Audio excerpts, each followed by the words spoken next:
Hello everyone, welcome back to our YouTube channel Appify. So today in this video, I'm going to show you how to change TikTok region. So without getting further delay, let's jump into our video.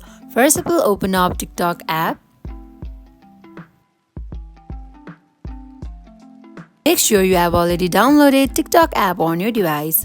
Here click on profile icon. And now go to the three bar that is located on top right corner.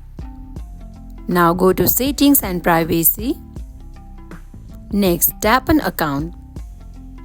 Here you can see user information, click on it.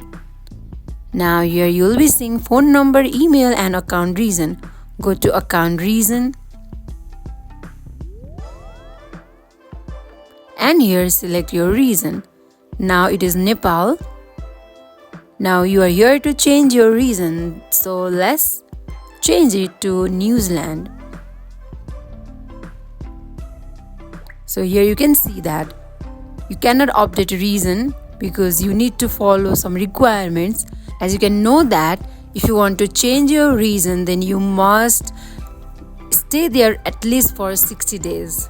So this is how you can change your reason on TikTok. So that is it for today. If you guys like this video, do not forget to like, comment and subscribe our channel. Thank you for watching.